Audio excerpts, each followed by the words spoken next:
뉴인 신바람.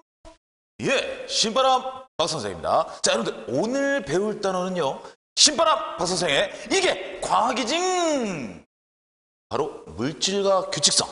그 중에서도 오늘 배울 단어는 정말 중요합니다. 여러분들, 원소 너란 녀석 낱낱이 알아주마 시간입니다. 자, 원소에 대해서 오늘은 낱낱이 한번 알아볼 겁니다. 여러분들, 이 단어는요, 여러분들, 바로 그 2학년 때 배울 화학과도 연계가 되는 단어이기 때문에 여러분들 특히나 귀를 좀 쫑긋 써야 되고요.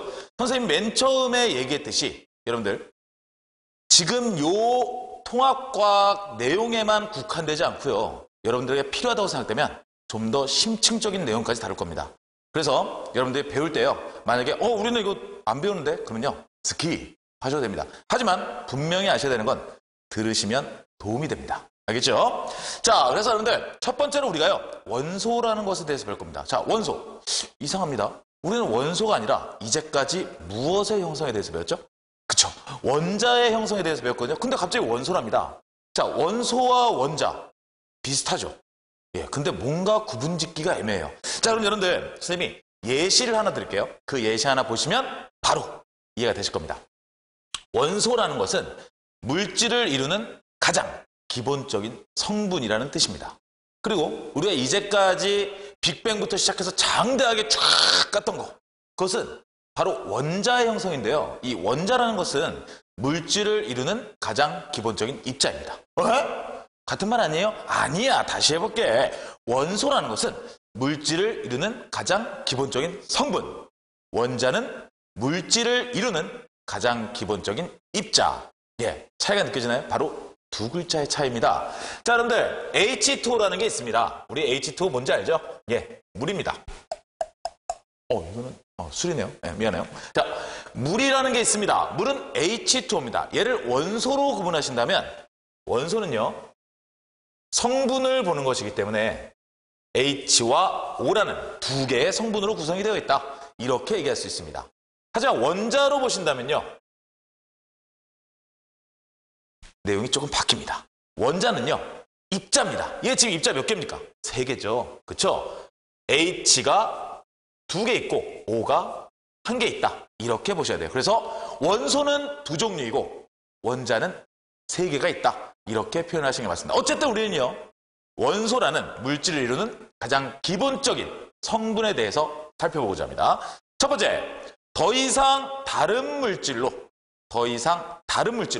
원소는 분해되지 않습니다. 자, H는요, 더 이상 다른 물질로 분해되지 않습니다. 좀 그러지 마. 또 H 안에 또 원자핵이 있고 전자가 있고 그리고 원자핵은 또 양성자와 중성자가 나뉘고, 양성자는 업커크 2개, 다운커크 1개요. 중성자는 업커크 1개, 다운커크 2개, 이런 식으로 잘난 체하지 말라고.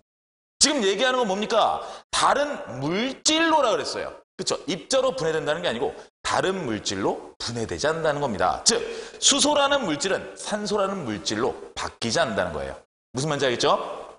그래서 원소라는 것은 더 이상 다른 물질로 분해되지 않음, 또는 바뀌지 않음, 변화되지 않음, 이런 식으로 여러분이 좀 생각하시면 될 것 같아요. 그리고 현재까지 알려진 원소의 종류는 110여 가지입니다. 여러분들 많이 보셨을 텐데 주기율표 보셨죠? 예, 약 110여 가지입니다. 110개가 아니라 약 110여 가지. 그 중에서 여러분이 좀 아셔야 되는 거, 그것은요, 한 20개 정도만 아시면 됩니다. 1번부터 20번까지. 나머지들은 원소기호로 좀 몇 개 아시면 되는 거고요. 자, 그 다음에 한 종류의 원소로 물질이 되기도 하지만, 한 종류의 원소로 물질이 되기도 합니다. 가령 예를 들어서 다이아몬드 볼까요? 다이아몬드는 탄소로 구성이 되어 있습니다. 오로지 탄소로 구성되어 있습니다. 탄소, 여러분들 연필심이죠? 예, 이건 펜이네요. 예. 연필심. 그러면 내가 이거 다이아몬드로 쓰고 있는, 그런 건 아니죠. 이 탄소라는 원자가, 그리고 탄소라는 원소가 어떻게 배열되느냐에 따라서 다이아몬드라는 것이 될 수도 있고요. 그리고 흑연이라는 여러분들 연필심이 될 수도 있는 겁니다. 어쨌든 이렇게 한 종류의 원소로 물질이 되기도 하지만요, 다른 종류의 원소들끼리, 그리고 다른 종류의 원소들과 같이 새로운 물질을 형성하기도 합니다. 자, 근데요, 다른 종류의 원소들과 어떻게 할까요? 일단 붙어야겠죠. 얘처럼 얘도 지금 어떻게 붙어 있는 겁니까? 산소가 수소와 이렇게 붙어 있습니다. 자, 사실 우리는요, 과학에서 붙어 있다고 표현하지는 않습니다. 그렇죠? 뭐라고 하죠? 산소는 수소와 결합하고 있다, 이렇게 표현하죠. 근데 이 분야를 다루는 게 무엇입니까? 바로 화학이죠. 그래서 여러분들 화학적 결합을 하여 물질을 만들기도 한다. 이렇게 이해하시면 될 것 같습니다. 즉, 한 종류의 원소로 물질이 되기도 하지만 다른 종류의 원소들끼리 화학적 결합을 하여 또는 화학 결합을 하여 물질을 만들기도 한다. 자, 그럼 여러분 생각해 보세요. 원소의 개수는 110여 가지입니다. 근데 이러한 원소들의 결합은 무궁무진하겠죠? 원소들이 결합을 하면서 새로운 물질을 계속 만듭니다. 예, 그렇다면 당연히 원소의 개수는 물질의 개수보다 적겠죠. 그렇죠? 물질의 개수가 훨씬 많겠죠. 원소들이 배열되는 대로 새로운 물질이 만들어지니까요. 무슨 말인지 아시겠죠? 자, 가령 예를 들어서요. 얘는 H2O입니다. 근데요, 같은 원소들이 구성되어 있습니다. 무엇이냐면 H2O2입니다. 얘는요, 이런 식으로 구조가 되어 있습니다. 예. H와 O 구성되어 있어요. 근데 얘네들은 완전 다른 놈들이죠. 얘는 우리가 생활하는데 필수적인, 살아가는데 필수적인 바로 물입니다. 하지만 얘는요, 여러분들 아팠을 때 해서 안 낫죠? 그래서 바르는 거죠. 아프지만 발라야 돼요. 그래야지 상처가 빨리 낫죠. 소독이 돼서. 바로 그 과산화수소입니다. 여러분들. 이렇게 같은 원소로 구성이 되어 있어도 얘네들이 어떻게 결합했냐에 따라서 다른 물질이 됩니다. 당연히 물질의 개수가 원소의 개수와 비교할 수 없을 만큼 굉장히 많겠죠. 자, 그러면요, 이제 원소라는 건 이런 놈이라는 걸 알았어요. 그럼 원소에 대해서 우리가 낱낱이 알아주마. 이렇게 했습니다. 그러면 원소에 대해서 알려면 어떻게 될까요? 원소가 가지는 특징, 그리고 성질들을 알아야겠죠? 예. 바로 그 성질들에 대한 게 바로 주기율입니다. 원소는요, 아주 특별한 성질을 갖고 있어요. 원소들은 바로 주기율이라는 반복되는 성질입니다. 그 성질을 알아볼 거고요. 그 반복되는 성질에 의해서, 반복되는 성질에 의해서 만들어진 표. 그것이 바로 주기율표입니다. 예. 그것을 한번 살펴보도록 하겠습니다. 자, 주기율. 원소들을요, 배열할 겁니다. 어떻게 배열했냐? 자, 우리 원자 번호 기억나십니까? 양성자의 개수. 이 양성자의 개수가 바로 전자의 개수를 결정하거든요. 그리고 이 전자의 개수가 바로 화학적 결합을 결정합니다. 즉, 화학 결합에 의해서 물질을 만드는데 화학 결합을 결정하는 것은 전자입니다. 그리고 전자의 개수를 결정하는 건 양성자입니다. 그 양성자 수는 우리가 원자 번호라고 얘기합니다. 즉, 원소들을 원자 번호순으로 배열할 때, 비슷한 성질을 갖는 원소가 주기적으로 나타나는 성질, 이것을 우리는 주기율이라고 합니다. 자, 그 얘기는 무슨 말이냐면 분명히요, 전자의 개수는 양성자가 증가함에 따라서 계속 증가할 겁니다. 그렇죠?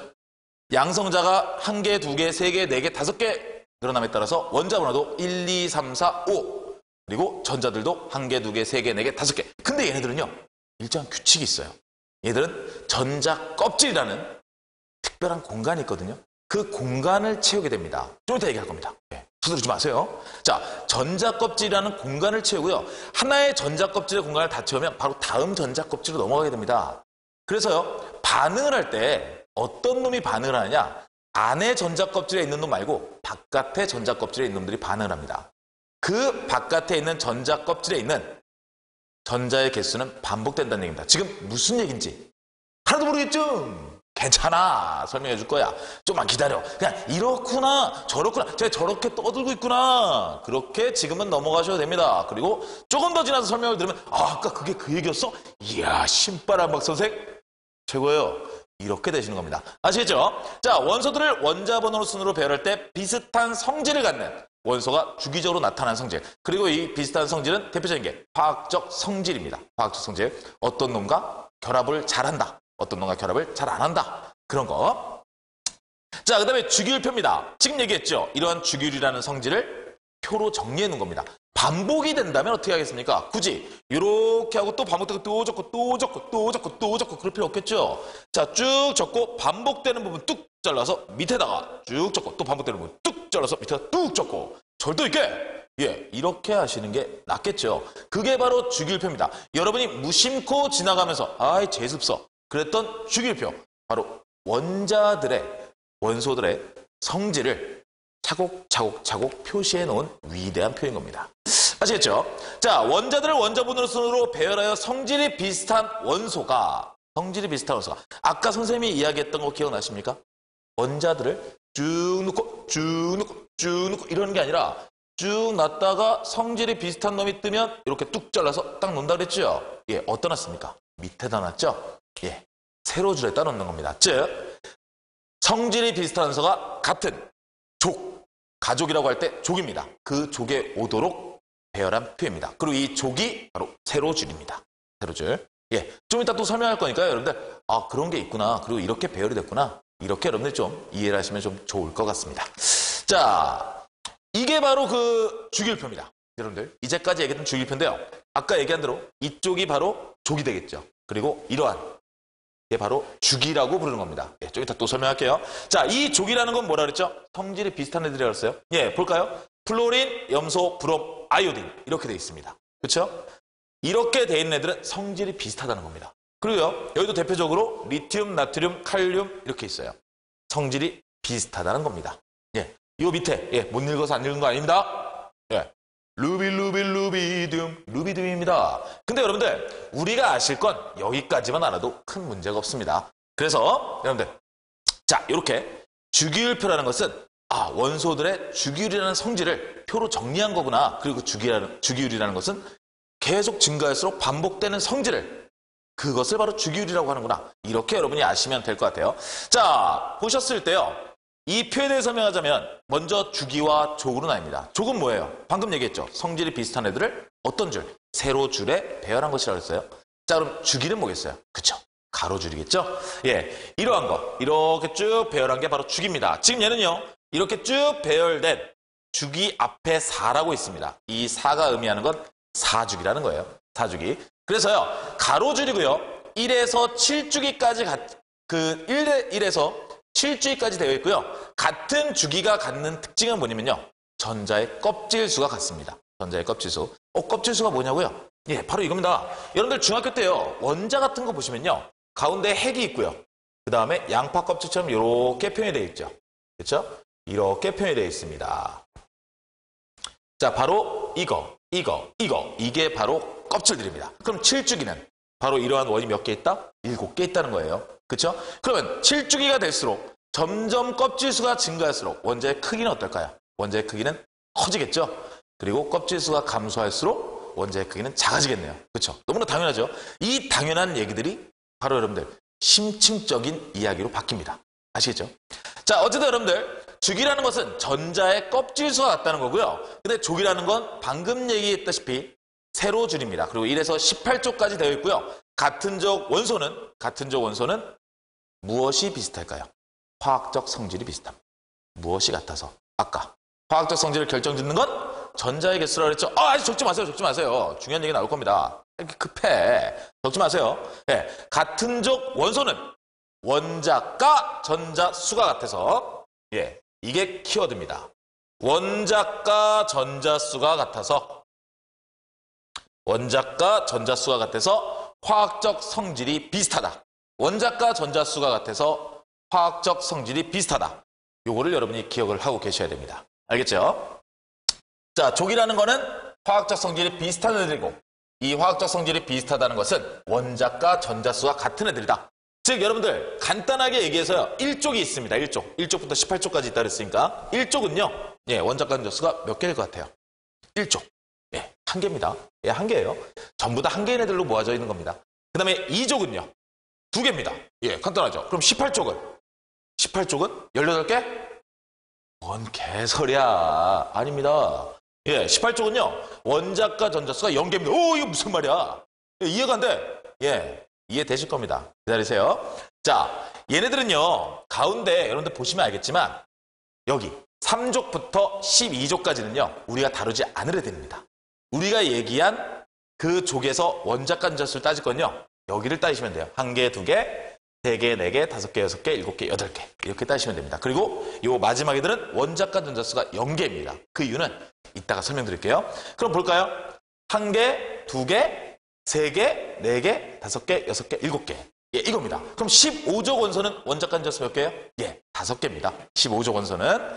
그래서 1족은 1개, 그 다음에 2족은 2개, 13족은 3개, 그 다음에 14족은 4개, 15족 5개, 16족 6개, 17족 7개, 그 다음에 18족 1개 이렇게 되시는 겁니다. 아시겠죠? 이따 또 정리해 드릴게요. 자, 원소수를 한번 볼까요? 여러분들. 자, 1주기입니다. 1주기. 1주기는요. 맨 첫 줄이죠. 수소와 헬륨밖에 없어요. 예, 두 개밖에 없습니다. 그리고 2주기는요. 2주기는 8개가 있죠. 3주기는요. 8개가 있습니다. 그렇죠? 그리고 4주기에는 18개가 있습니다. 4주기는 18개가 있고요. 5주기 18개가 있죠.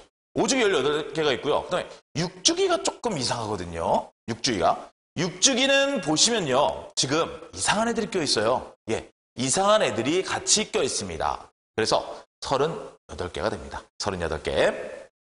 예, 어쨌든 여러분들이 다루실 건요. 여기 3주기까지만 다루시면 됩니다. 3주기까지만 다루시면 되고요. 나머지 부분들은 그렇게 크게 신경 쓸 필요 없어요. 선생님 근데 이상해요. 1번부터 20번까지 하라 그랬잖아요. 1번부터 20번까지 하면은 4주기에 걸쳐 있거든요. 예, 얘들은요. 그냥 2개인데 외우세요. 예, 그냥 외우십시오. 예, 너무 무책임하다고요? 나 원래 이런 놈입니다. 나쁜 남자. 예, 알겠죠? 자, 어쨌든 여러분들 칼륨과 칼슘까지는 여러분이 좀 아시는 게 좋고요. 우리가 기본적으로 주기는 3주기. 좀 아시는 게 좋아요. 1주기, 2주기, 3주기. 자, 그 다음에 주기율의 발견입니다. 그럼 이러한 주기율, 반복되는 성질인 주기율은 어떻게 발견이 되었을까요? 먼저 첫 번째 등장하는 게요. 데베라이너입니다. 데베라이너의 새쌍 원소들입니다. 시대가 발전합니다. 많은 실험을 하고요. 우리 아리스토텔레스에 의해서 연금술이라는 엽차기 뻘짓을 2000년 동안이나 했죠. 그죠? 엽차기 뻘짓을 2000년 동안이나 하다가 결론적으로 보일이 무엇을 발견했습니까? 보일이 아리스토텔레스가 틀렸다는 걸 발견했고 그 틀렸다는 증명을 누가 했습니까? 라부아제가 했죠. 라부아제가 무엇을 했죠? 불장난을 했죠. 그래서 분해시켰습니다. 무엇을? 물이라는 거는 하나의 원소라고 아리스토텔레스가 이야기했는데 라부아제가 바로 이것을 분해시킨 겁니다. 그렇죠? 분해시키면서 아리스토텔레스는 틀리게 된 겁니다. 예, 그러면서 새롭게 다시 시작을 하게 되죠. 그리고 라부아제는 본인만의 30여 가지의 원소를 정하는데 이 원소는 정확하지도 않고요. 어떤 특징이 있습니다. 그죠? 불장난을 실컷 하는데 분해가 안 돼. 분해가 안 되면 원소라. 예, 분해가 되는데 얘는 안 돼. 그럼 원소야. 이런 식으로 하다 보니까 맞지 않는 것들이 있죠. 대표적인 게 빛, 열. 예, 얘네들도 원소라고 치부했으니까요. 이것들은 원소가 아니라 에너지죠. 그렇죠? 자, 어쨌든요. 여러분들 더 지나서 원소들이 많이 발견됩니다. 그리고요. 데베라이너의 새쌍 원소들이 등장합니다. 원소들을 보아서요. 얘네들을 비교하기 시작합니다. 가령 예를 들어서 산소와 반응시켜요. 얘 산소와 반응 잘해. 얘 안 해. 얘 안 해. 얘 잘해. 얘 안 해. 얘 안 해. 얘 잘해. 예. 잘하는 놈들을 모았어요. 잘하는 놈들을 모았습니다. 즉 화학적 성질이 비슷한 원소를 3개씩 묶으면 중간 원소의 성질은 나머지 두 원소의 평균값과 비슷하다. 이게 무슨 말이면요. 화학적 성질이 비슷한 F, 플로린이죠. 염소, 브롬 이렇게 찾았습니다. 그래서 얘네를 3개 묶었어요. 묶었더니요. 이 염소의 성질이 중간 원소의 성질이 염소의 성질이 플로린과 브롬의 중간 성질을 띠더라. 이렇게 됐다는 겁니다. 새쌍 원소설은요. 즉 무엇의 등장입니까? 조개의 등장이죠. 그렇죠? 조기 이제부터 등장을 하기 시작했다는 겁니다. 조기 등장을 했고요. 어쨌든 가운데는 중간 성질을 갖는다. 당연하겠죠. 만약에 여러분들 얘가요. 원자 껍질이 2개입니다. 그럼 얘 몇 개겠어요? 3개겠죠. 얘 4개입니다. 당연히 중간이죠. 그렇죠? 이런 거. 자, 그 다음에 시간이 또 지나서요. 뮬렌즈의 옥타브설이 등장합니다. 아까 얘기했죠. 원소들의 성질은 반복된다고. 이 반복되는 주기가요. 8개마다 반복된다. 이게 바로 옥타브설입니다. 옥타브 뭐예요? 도레미파솔라시 토. 이거죠. 이게 바로 옥타브입니다. 자, 바로 8개입니다. 8개. 그렇죠? 8개마다 성질이 반복된다. 원자량이 증가하는 순서대로 원소를 배열했더니요. 이 원소들이 8개마다 8번째마다 화학적 성질이 비슷한 원소가 나타나더라. 바로 이것을 발견한 게 뮬렌즈입니다. 그래서 뮬렌즈의 옥타브설이라고 합니다. 근데 아까요. 주기율 보셨을 때 4주기 쪽 보면은 3족이 등장하게 되죠. 그 위에부터는 1족, 2족, 13족, 14족, 15족 이렇게 했었는데 주기표 봤을 때 4주기부터는 1족, 2족, 3족, 4족, 5족, 6족, 7족, 8족, 9족, 11족, 12족 이렇게 10개의 족이 등장을 하게 됩니다. 그렇죠? 3족부터 12족까지 10개의 족이 등장합니다. 바로 이것을 우리는 전이금속이라고 하고요. 우리가 다루는 부분은 아닙니다. 얘들은 특별한 성질이 있어요. 그 특별한 성질을 알기 위해서는 좀 오비탈이라고 하는 전자의 방을 알아야 되고요. 그리고 전자의 궤도를 알아야 됩니다. 복잡해. 예. 패스. 그렇죠? 자, 그래서 여러분들 일단요. 이 전이금속이라는 게 등장을 하면서 8개마다 반복되더라. 이 생각은 바뀌게 되는 겁니다. 그렇죠? 자, 시간이 더 지납니다. 멘델레예프가 주기율표를 만들기 시작합니다. 멘델레예프는요, 이제까지 모아진 자료를 토대로 해서 주기율표를 만듭니다. 그럼 당연히 옥타브설도 등장되었고, 그 다음에 새쌍 원소설도 등장을 하겠죠. 족이 만들어지고 주기가 만들어집니다. 그리고요, 이 멘델레예프는요, 중요한 업적이 뭡니까? 바로 얘네들 쭉 배열하다가, 얘 다음에, A 다음에 B인데, 이 B가요, 바로 위에 있는 놈과 주기율표상에서 바로 위에 있는 놈과 성질이 비슷하지 않아? 한 칸 띄었다는 거죠. 그럼 여긴 빈칸이 되죠. 그리고 이 빈칸은 새로 발견될 것이며 이 발견될 원소의 성질은 이러하다 예측을 했고 그것이 들어맞았다는 거죠. 네, 어쩌면 당연합니다. 근데 어떻게 보면 정말 대단한 거죠. 그렇죠? 그래서 멘델레예프는 아직 발견하지 못한 원소의 자리를 보고 그 원소의 성질을 예측하는 데 큰 의미를 두고 있습니다. 그리고요, 이 멘델레예프는요, 63종의 원소를 원자량 순으로 배열했거든요. 가벼운 것부터 무거운 거로 배열했습니다. 근데 문제가 생겼어요. 어떤 문제가 생겼냐면요. 여러분들 18번 네온입니다. 그리고요 19번 칼륨입니다. 원자 번호 순대로 하면 지금 현재 18번을 차지하는 네온이요. 19번인 칼륨보다 더 무겁다는 거죠. 그러면 네온이 칼륨의 자리로 오고 칼륨이 네온의 자리로 가야 되죠. 근데 봤더니요. 이 네온이라는 놈의 성질이 헬륨이나 또는 아르곤과 비슷하거든요. 선생님 좀 정정할게요. 선생님 좀 틀렸습니다. 예, 좀 틀렸어요. 미안해, 이 바보. 예. 자, 아르곤입니다. 18번 아르곤. 여러분들 또 주기율표 보면서 뭐라는 거야. 예. 미안해요. 예. 18번은 아르곤입니다. 자, 18번 아르곤과 19번 칼륨이 분명히 칼륨의 원자량이 더 높아야 성립이 되는데 아르곤의 원자량이 더 높다는 겁니다. 그러면 19번이 아르곤이 되고 18번이 칼륨이 되게 되거든요. 즉 주기율표상으로 쭉쭉쭉쭉 적은 다음에 원자량 순했을 때는 칼륨, 아르곤 이렇게 된다는 거죠. 근데 이 아르곤의 성질이 오히려 이쪽 애들이 아니라 이쪽 애들이랑 비슷하거든요. 그리고 이놈이 이쪽 애들이랑 비슷합니다. 그럼 순서가 바뀌어야 돼요. 바뀌어야 되는데 원자량 순으로 배열했을 때는 분명히 이렇게 나온다는 거죠. 예, 이게 멘델레예프가 만들었던 주기율표의 오점이죠. 그렇죠? 자, 모질리가 등장합니다. 모질리는요, 생각을 바꿉니다. 예, 원자량 순이 아니라 이것은 원자 번호 순으로 해야 된다. 원자 번호는 무엇의 개수입니까? 즉, 양성자의 개수입니다. 그렇죠? 양성자의 개수를 측정하고 그 양성자의 개수대로 주기율표를 만듭니다. 그러면서 얘네의 위치는 다시 원래의 위치로 가게 되는 겁니다. 그러면서 종마다 그 성질도 딱딱 맞아떨어지게 되고요. 아시겠죠? 자, 원자 번호 순으로 배열하여 현대 주기율표의 틀을 만들었다. 이렇게 여러분이 이해하시면 될 것 같아요. 원자 번호 순으로 배열하여. 자, 그러면요. 금속 원소와 비금속 원소. 이제 원소에 대해서 주기율표를 만들었잖아요. 그럼 우리가 금속 원소와 비금속 원소에 대해서 좀 구분을 해야 될 것 같아요. 먼저 금속 원소의 특징 한번 볼까요? 주기율표에서 어디 부분을 차지하냐? 간단하게 생각하세요, 여러분들. 더 복잡하면 복잡한데요. 그냥 간단하게. 주기율표가 이렇게 있습니다. 그러면 이쪽에 있는 게 금속입니다. 중간 뚝 잘라서 이쪽에 있는 거. 왼쪽이죠. 그렇죠? 주기율표의 왼쪽과 가운데에 있는 게 금속이고요. 수소, 맨 위에 있는 수소는 뺍니다. 맨 위에 있는 수소는 양성자가 한 개여서 이쪽에 들어가긴 하는데요. 수소는 비금속입니다. 그래서 수소를 뺀 나머지 애들이 금속입니다. 아시겠죠? 나머지 애들이 금속이고요. 이 금속들은요. 아까 얘기했다시피 자, 전자가 몇 개 있을 때 안정하냐면요. 아까 뉴렌제 옥타브설 기억나십니까? 몇 개마다 성질이 반복된다고 그랬어요. 8번째마다 성질이 반복된다고 그랬죠. 그 얘기는 성질은 전자가 결정하는데 8번째마다 반복된다는 건 전자가 8개 되면 다시 처음으로 돌아간다는 얘기랑 마찬가지거든요. 1개 됐다가 2개 됐다가 3개 됐다가 4개 됐다가 원자 번호가 증가하면서 분명히 이렇게 바뀔 겁니다. 게다가 7개 됐다가 8개 되면 다시 1개부터 시작한다는 얘기예요. 그리고 1개부터 다시 시작한다는 얘기는 뭘까요? 껍질이 바뀐다는 얘기가 되겠죠. 즉, 껍질을 꽉 채웠을 때 숫자는 8개란 얘기입니다. 껍질을 꽉 채웠을 때 숫자는 8개. 자, 오케이. 그러면요. 8개일 때는 안정합니다. 왜? 꽉 채웠으니까. 꽉 채웠으면 든든하죠? 예, 안정합니다. 실제로 우린 8개 채운 것을 18족이라고 하고요. 이 18족은 비활성 기체족이라고 부릅니다. 활성이 되지 않았다는 얘기죠. 즉 반응을 잘 하지 않는다는 얘기입니다. 근데 아까요. 원자과 전자수가 0개라고 그랬거든요. 비활성 기체족은. 계속 궁금합니다. 예.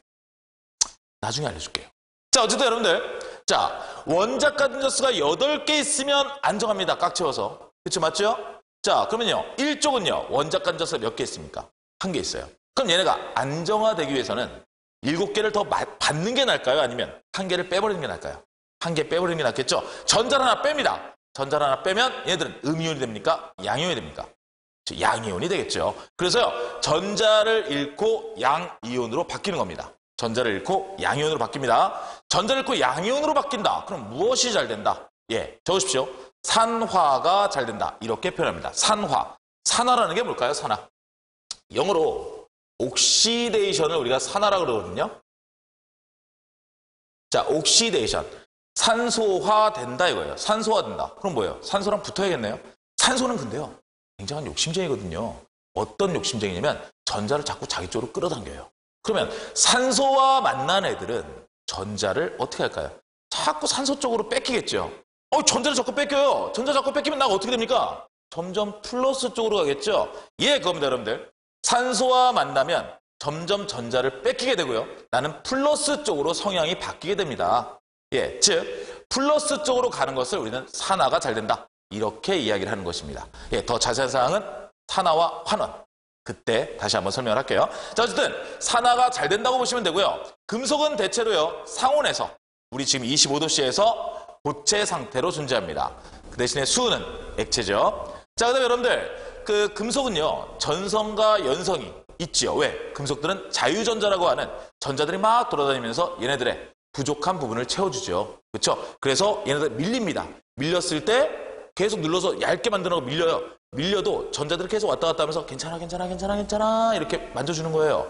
그러다 보니까 끊어지지 않고 부서지지 않고 계속 얇아질 수 있는 거죠. 그렇죠? 전성과 연성이 좋다. 혹시 전성과 연성 뭔지 모르시나요? 전성, 전 붙인다. 예, 넓게 퍼지는 성질. 연성, 가늘게 뽑는 거. 실처럼. 예, 겁니다. 열전기전도성. 아까 뭐라 했어요? 자유전자가 막 돌아다닌다 그랬죠? 자유전자가 돌아다니면서 어떻게 하겠습니까? 전기를 흘려주겠죠. 전기전도성 9입니다. 그리고 자유전자가 막 돌아다니면서 어떻게 할까요? 여기 부딪히고 저기 부딪힙니다. 아이, 열이 발생해요. 열전도성도 9입니다. 자, 반응을 볼까요? 물에 녹아서 염기성을 나타냅니다. 우리가요, 염기에 대해서 이야기하는 건 3가지 종류가 있는데요. 그것까지 우리가 솔직히 알 필요가 없을 것 같고, 일단 한 가지만 알면 될 것 같아요. 자, H 플러스 이온을 내놓으면 그것은 산입니다. 그리고 OH 마이너스 이온을 내놓으면 그것은 염기입니다. 얘는요, OH 마이너스 이온을 갖고 있네요. 염기입니다. 그래서 실제로 나트륨을 물에다 집어넣으면 터지는 건 누구나 아시죠? 예, 나트륨을 물에다 집어넣습니다. 그러면요, 뻥! 하고 터집니다. 근데요, 나트륨을 물에 넣기 전에 그 물에다가 페놀프탈레인을 살짝 집어넣어요. 지시약을. 페놀프탈레인은 어떤 지시약이죠?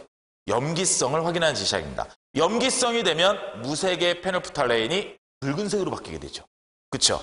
자, 이 페놀프탈레인은 몇 방울 똑똑똑 떨궈놓습니다. 그리고요, 나트륨을 집어넣습니다. 나트륨이 빙글빙글 들면서 막 끓는 것처럼 뻥! 하고 터집니다. 터지는 그 순간 그 물의 색깔이요, 붉은색으로 바뀝니다. 즉, 염기성이 됐다는 얘기죠. 염기성이 됐다는 얘기고 페놀프탈레인 지시약이 드디어 활동을 시작했다는 얘기입니다. 그치요? 자, 어쨌든 여러분들, 물에 녹아서 염기성을 나타내고요. 산과 반응하여, 산. 아까 H를 내놓는 애들이라 그랬죠? 예. 자, 산과 반응하여 수소기체를 발생하는 게 바로 금속 원소의 특징입니다. 물론 수소기체를 발생하지 않는 애들이 있어요. 근데 그거는 우리가 지금 다룰 건 아니고 지금 현재에서도 화투에서 다루는 거기 때문에, 예, 화학투에서 다루는 거기 때문에 지금 다루지는 않겠습니다. 어쨌든 여러분들, 산과 반응하여 수소기체를 발생한다. 그리고 여러분들 여기서 조금 여러분이 알아주셨으면 좋겠는 게 있는데요. OH를 내놓으면 염기성, H를 내놓으면 산. 맞습니다. 근데요, 이 화학식에 OH와 H가 있다고 해서 무조건 산과 염기는 아닙니다. 일단 여러분들 개념을 잡기 위해서 설명을 할 때 그렇게 얘기한 겁니다. 정확하게 보기 위해선 산과 염기에 대해서 여러분들 3가지 정의를 알아야 돼요. 첫 번째가 아레니우스 정의, 그다음에 두 번째가 브레스 로우리, 세 번째가 루이스. 무슨 말인지 하나도 모르겠죠? 알려줄 생각도 없습니다. 그냥 그러려니 그거는 보시면 됩니다. 자, 어쨌든 여러분들 이 세 가지 정의를 알아야지 산과 염기가 제대로 구분돼요. 일단 여러분들한테 선생님이 이야기한 건요. 금속은요. 물에 녹으면 염기성을 띈다. 염기성을 띈다. 염기성을 띠더라. 이렇게 선생님이 알려주고 싶은 거예요. 그리고요. 산과 반응하면 수소기체가 발생한다. 이 정도까지 나중에 도움이 될 내용이기 때문에. 그런데 이제 비금속 원소입니다. 비금속 원소는 아까요. 금속이요. 중간도 먹고요. 왼쪽도 먹었습니다. 그럼 당연히 비금속은 오른쪽을 먹겠죠. 그렇죠? 비금속은 오른쪽입니다. 오른쪽이고요. 이온 형성을 볼까요? 얘는요. 아까 보시면 알겠지만 왼쪽 애들은 대체적으로 1쪽을 보시면 원자과 전자가 몇 개라 했어요? 한 개라 했죠. 근데 오른쪽을 보시면 비활성 기체쪽 빼고 그러니까 18쪽 빼고 17쪽을 보자고요. 17쪽 보면 원자과 전자가 몇 개입니까? 7개죠. 7개면 한 개 가져와서 8개 돼서 안정화되는 게 좋겠어요? 아니면 7개를 우르르 버리는 게 좋겠어요? 한 개 가져오는 게 좋겠죠. 전자를 한 개 가져옵니다. 전자를 한 개 가져와요. 즉 음이온이 됩니다. 음이온. 그래서 전자를 얻고 음이온이 된다. 음이온이 된다. 그래서 플로린이 전자를 얻어서 플로린 마이너스 이렇게 된다. 자, 아까요. 플러스가 되는 것은 산화라고 했습니다. 자, 그러면요. 이것의 반대가 됐죠, 지금. 마이너스가 됐죠. 이것은 우리가요. 환원이라고 얘기합니다. 환원. 환원이라고 얘기하고요. 이것은 영어로 얘기하면요. 리덕션이라고 얘기합니다. 자, 이때 reduce. reduce가 무슨 뜻인지 아나요? 감소하다요. 자, 산화는 산소화 되는 거예요. 그러면 리덕션에서 reduce는 뭐예요? 산소가 감소됐다는 겁니다. 산소가 감소돼요. 그러면 산소가 자기가 뺏었던 전자를 어떻게 했어요? 다시 주고 가야 되겠죠. 그렇죠? 즉 전자를 내가 가지는 거예요. 그걸 우리가 환원이라고 합니다. 환원. 그렇게 이해하시면 돼요. 자, 어쨌든 여러분들 환원이 잘 된다. 그리고 상온의 상태 보시면요. 일단 기체, 그리고 고체, 그리고 브로민은 액체로 존재합니다. 자, 염소. 17쪽 보시고 계시죠? 염소는 기체입니다. 그리고 브로민은 액체입니다. 그리고 아이오딘은 고체입니다. 자, 보시면 어때요? 브로민이 중간 성질 같네요. 데베라인의 새쌍 원소설. 대충 기억나시죠? 자, 그 다음에 전성과 연성입니다. 얘네들은 자유전자가 있지 않습니다. 얘네들은요, 잘 부서집니다. 그렇죠? 그래서 전성과 연성이 있지 않습니다. 그리고요, 금속과 반대로 열과 전기 전도성 또한 좋지 않습니다. 반응을 한번 볼까요? 물에 녹아서 얘네들은요, 반대니까 산성을 나타냅니다. 성질이 완전 반대죠? 그렇죠? 금속이온들은 전자를 버리는 걸 좋아하고 그 다음에 비금속이온들은 전자를 얻는 걸 좋아하네요. 성질 자체가 완전히 반대입니다. 그죠? 자, 근데 중금속이 있어요. 중금속이 어정쩡한 놈들이거든요. 금속과 비금속의 경계에 위치해가지고요. 금속과 비금속의 중간 성질을 가집니다. 자, 우리 여러분들 여기 지금 암기법에 이상한 말을 써놨어요. 암기법입니다. 암기법은 그냥 암기법일 뿐이죠. 자, 어정쩡한 애들이 있어요. 그럼 우리 뭐라 그럴까? 이거예요. 그냥 어정쩡한 애 있어요. 그럼 바로 나오지 않습니까? 병신. 근데요, 얘는요, 어정쩡한 정도가 너무 어정쩡해. 그럼 뭐예요? 개병신. 네, 이겁니다. 바로 개병신. 그쵸? 바로 붕소, 규소, 그 다음에 저마늄입니다. 붕소, 규소, 저마늄. 그래서 개병신. 이렇게 외우시면 될 것 같습니다. 암기법 기가 막히지 않습니까? 별로라고요? 그냥 외우든가. 뭐 상관없습니다. 자, 어쨌든 여러분들 이런 식으로 진행이 되는 겁니다. 그럼 우리가요, 금속성과 비금속성, 즉 금속에 대해서 배웠는데요. 주기율표선에서 어느 쪽으로 갈수록 이 금속의 성질이 더 강하게 나타나느냐, 그리고 어느 쪽으로 갈수록 비금속의 성질이 더 강하게 나타나느냐, 요걸 한번 살펴볼게요. 자, 먼저 한번 보시면요. 바로 이겁니다. 이게 주기율표를 나타낸 거예요.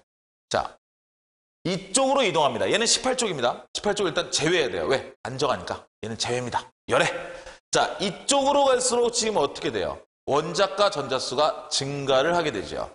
원자과 전자수가 증가한다는 얘기는 전자를 한 개만 받으면 되는 쪽으로 갑니다. 전자를 한 개만 받으면 얘는 안정해집니다. 그리고 그 옆에 16쪽은 전자를 2개나 받아야 돼요. 조금 더 힘들어. 그렇죠? 즉 비금속은요, 전자를 잘 받는 애들이거든요. 많이 받아야 되는 애들이 아니라요. 전자를 한 개만 받는 애들은 악착같이 덤벼서 한 개 받습니다. 근데요, 두 개나 받아야 되는 애들은 늘 악착 같아져요. 왜? 한 개 받아도 또 하나 받아야 되거든요. 아, 의욕이 뚝뚝 떨어져. 그죠? 자, 그래서요, 비금속성이라는 건 전자를 잘 받아야 되거든요.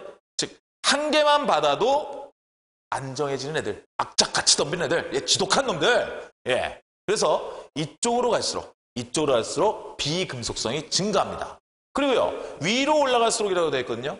자, 위로 올라갈수록 주기가 어떻게 돼요? 작아집니다. 주기가 작아진다는 얘기는 전자 껍질이 적어진다는 얘기죠. 전자 껍질이 적어진다는 얘기는 조그매진다는 얘기예요. 조그매지면 예, 팔이 잘 다네요.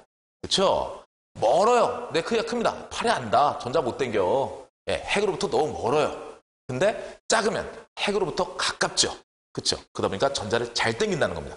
물론 여러분들 원자 번호가 증가한다는 건 양성자의 개수가 증가한다는 얘기고요.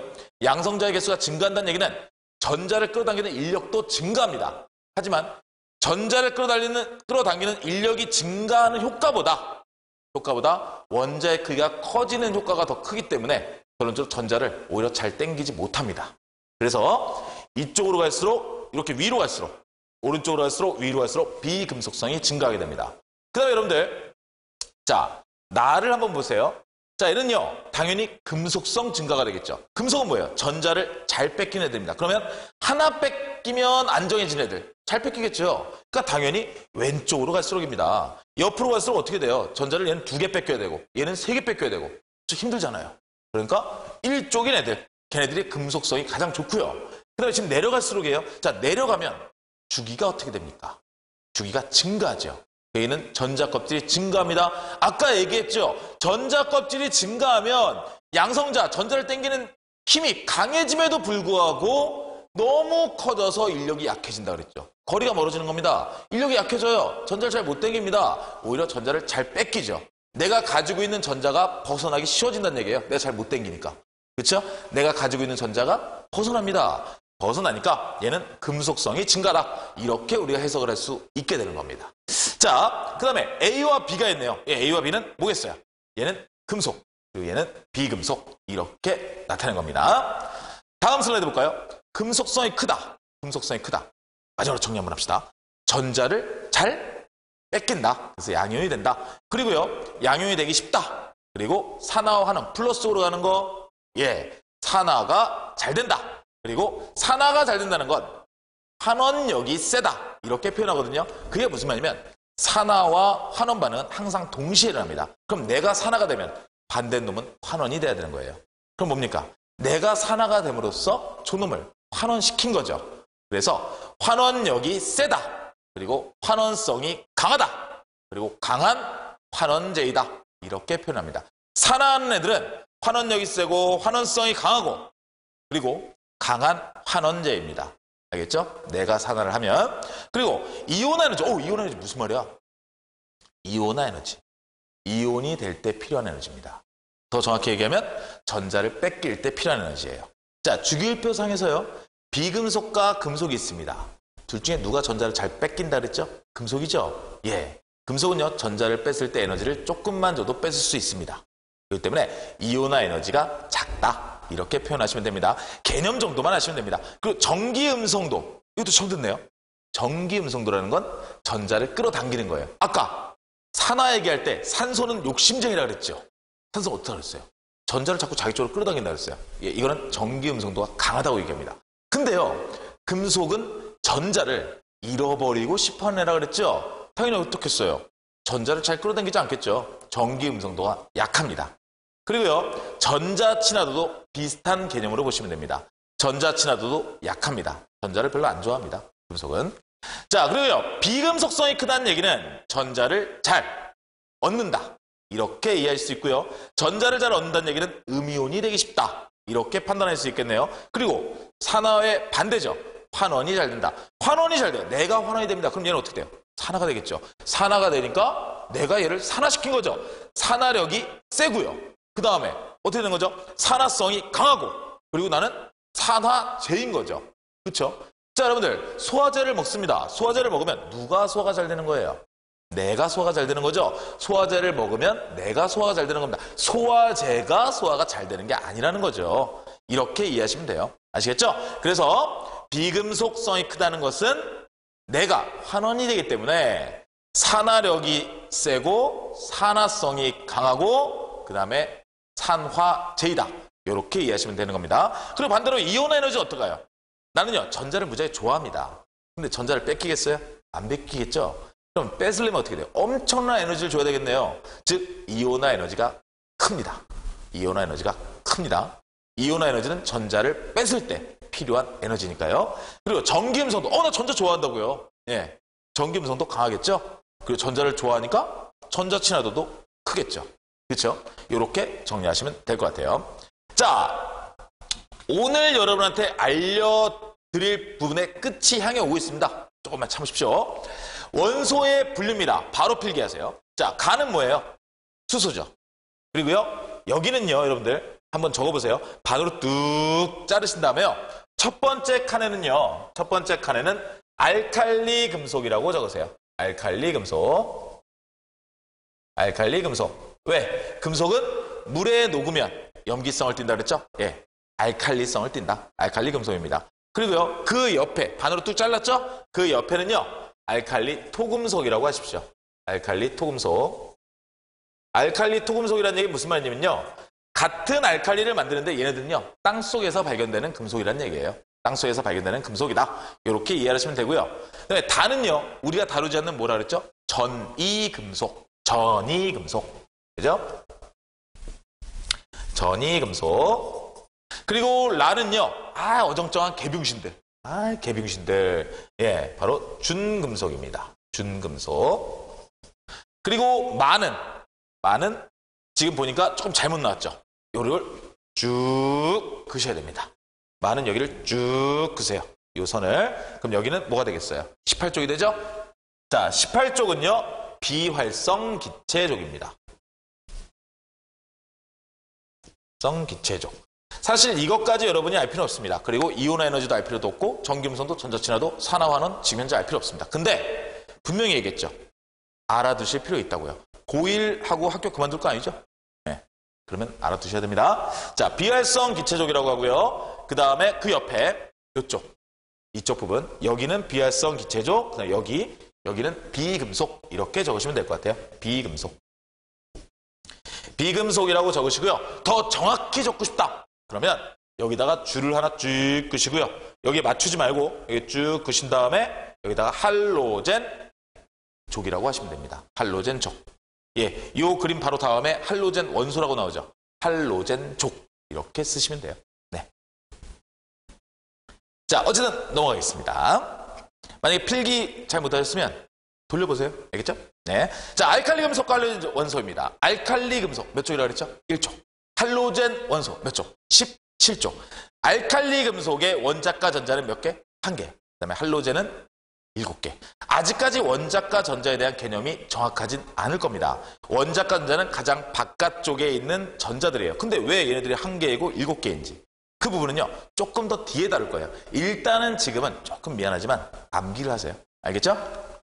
자, 알칼리 금속은 1쪽입니다. 수소를 뺀 나머지 애들이죠. 나머지 애들이라서요. 얘네에 속하는 애들은 일단 리튬이 있습니다. 선생님이 칠판을 지우고 좀 필기를 하면서 해줄게요. 원소 기호가 나오니까 이렇게. 여러분이 주기율표 보시면서 1쪽을 쓰셔도 되는데 이왕이면은 선생님이 쓰면서 같이 하는 게 조금 더 나을 것 같네요. 자, 이 칠판이 좀 이렇게 화이트보드인데 물걸레로 닦아야 돼. 환장이야. 네. 상전이요, 상전 아주 그냥. 물걸레로 닦고 그래서 이거 막 강의 끝나면 빨래도 해요. 나는 정체성이 뭐니? 네. 자, 어쨌든 여러분들, 네. 뭐 여러분들 위해서라면 그 정도야 해야 되는 거 아니겠습니까? 바로 이런 남자, 이게 바로 나란 남자입니다. 뉴앤 신바라. 예. 자, 어쨌든 여러분들, 알칼리 금속은 1쪽이고요. 얘들은요, 리튬. 그 다음에 나트륨, 그 다음에 칼륨, 그리고 아까 나왔던 루비디움, 이런 애들이 있습니다. 더 밑에 뭐 세슘도 있고 여러 애들이 있죠. 자, 그리고요, 얘네들은 원자과 전자가 몇 개라고 그랬어요? 일단은 아직은 이해가 안 되지만 좀 암기하자 그랬죠. 1개입니다. 1개이기 때문에요, 1개를 뺏기는 게 낫다고요. 그러면 얘네들은 플러스 1의 양이온이 되기 쉽겠죠. 플러스 1의 양이온 한 개를 뺏기니까. 그다음에 같은 주기에서요. 원자 반지름이 가장 어떻다. 같은 주기면요. 어때요? 같은 주기면 전자 껍질은 일단 똑같네요. 그러면 다 똑같다고 봐야 되는데 문제는 원자 번호가 같은 주기에서 증가할수록 원자 번호가 어떻게 돼요? 증가하죠. 원자 번호가 증가한다는 얘기는 껍질의 개수는 같은데 양성자의 개수가 증가하네요. 양성자의 개수가 증가하면 전자들은 어떻게 해요? 땡기죠. 그러면 좀 쪼그라들겠네요. 즉 알칼리 금속 1쪽은 이 땡기는 정도가 가장 약하겠죠. 옆에 있는 원자 번호가 증가하면서 더 많이 땡길 테니까. 땡기는 정도가 가장 약하니까 어때요? 그나마 가장 크겠죠. 크기가. 그렇죠? 그래서 원자 반지름이 가장 크다. 그리고요. 이온의 에너지와 전자 친화도는 아까 뭐라 그랬어요? 작다 그랬죠? 네, 가장 작고요. 전기 음성도 작죠. 그렇죠? 자, 반응성 봅시다. 전자를 하나 뺏는 거예요. 전자를 하나 뺐는데 잘 뺏긴다 그랬죠? 예, 반응성이 좋습니다. 전자를 잘 뺏긴다는 거는 전자가 잘 움직인다는 거고, 전자가 잘 움직인다는 건 반응이 잘 된다는 얘기죠. 그리고요, 원소 상태로 존재하지 않습니다. 왜? 반응성이 좋으니까 반응해야 돼. 그러니까 이온 상태가 있어야죠. 그래서요, 원소 상태로 존재하지 않고요, 화합물로 존재합니다. 화합물. 예, 화합물로 존재한다. 이렇게 이해하시면 되고요. 그 다음에 공기 중에요, 산소와도 반응을 잘합니다. 그래서 나트륨 같은 경우 자르면요, 막 은갈치 색깔 나와요. 근데 바로 시꺼매져요. 이게 뭐지? 또 잘라요. 은갈치 색깔 바로 시꺼매져요. 이게 뭐지? 예, 이렇게 됩니다. 바로 산소와 반응을 해서요, 산화 나트륨이 되는 거죠. 네, 두 번째, 아까 얘기했죠. 나트륨을 물에다 주면 뿜 하고 터진다고 했습니다. 물과 격렬히 반응합니다. 물과 반응성이 좋기 때문에 나타나는 성질들입니다. 물과 격렬히 반응하고요, 수소 기체를 발생하죠. 바로 이게 수소가 터지는 겁니다. 수소가. 자, 그다음에요, 물에 녹아서 어떻게 한다 그랬죠? 염기성 수용액을 만든다 그랬죠. 염기성 수용액을 만들고 이것은 페놀프탈레 지시약을 붉게 만든다. 그리고 할로젠 17쪽과 반응하기 딱 좋죠. 왜냐? 알칼리 금속은 전자를 하나 잃고 플러스 1이 되기 좋아해요. 근데 할로젠은 전자를 하나 얻어서 마이너스 1이 되기 좋아요. 플러스 1과 마이너스 1. 뭔가 느낌이 오죠? 예. 그겁니다. 자, 그래서 여러분들, 염을 생성한다. 염이라는 건 플러스와 마이너스를 가진 애들이 만났다. 그것을 우리가 염이라고 얘기합니다. 그래서 나트륨과 염소가 만나면 NaCl, 우리가 소금이라고 부르는 염화나트륨이 만들어진다. 이렇게 하는 겁니다. 원자 번호가 증가합니다. 자, 알칼리 금속 족에 대해서 얘기하고 있어요. 그러면 1족이죠. 1족인데 원자 번호가 증가한다는 건 옆으로 가는 게 아니라 밑으로 계속 내려간다는 거죠. 밑으로 내려간다는 건 뭡니까? 껍질이 증가한다는 거네요.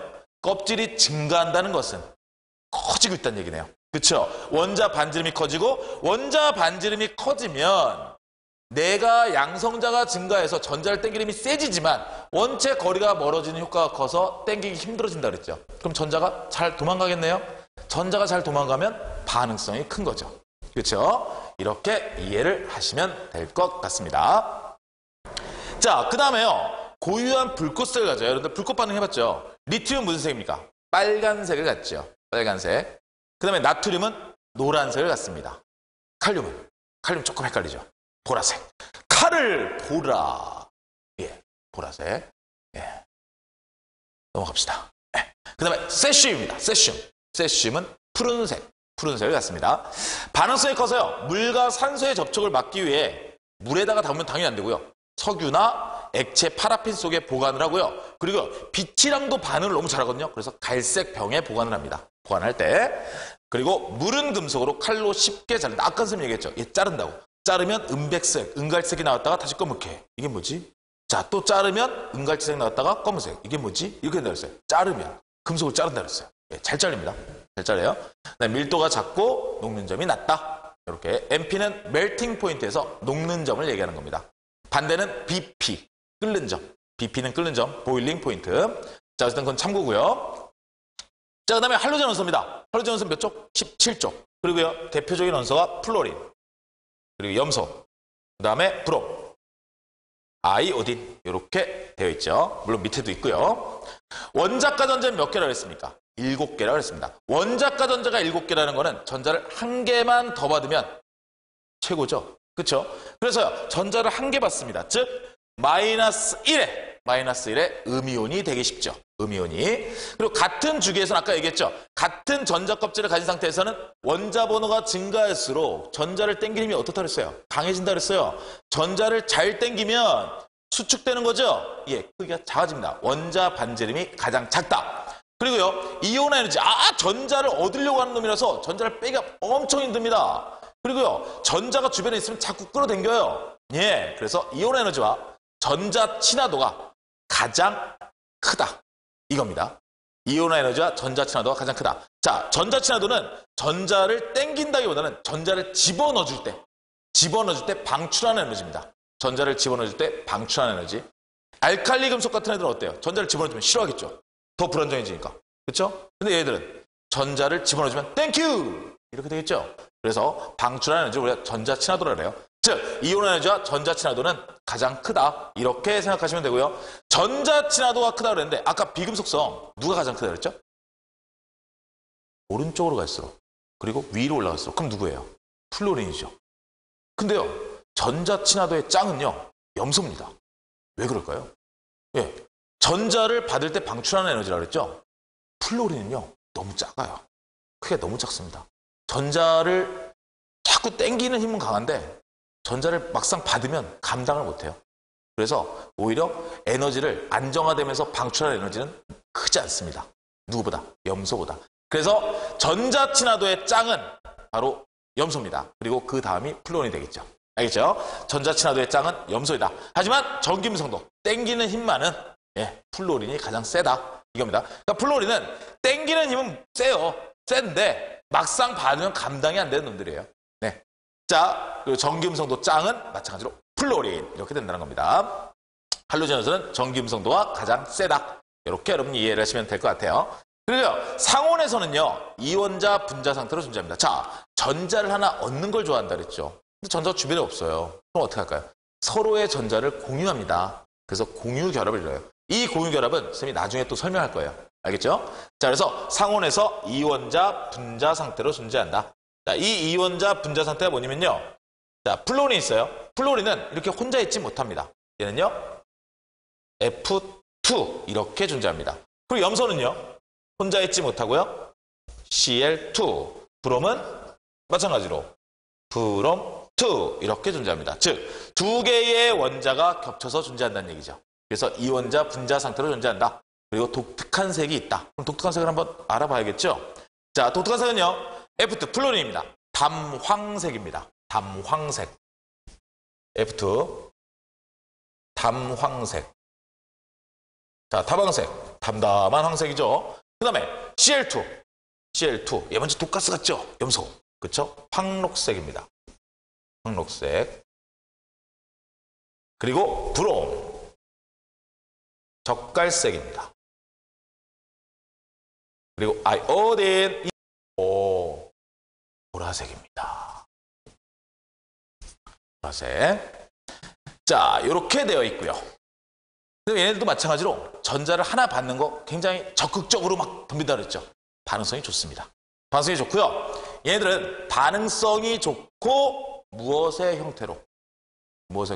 반응성이 좋다는 얘기는 얘는 당연히 어떻게 하겠어요?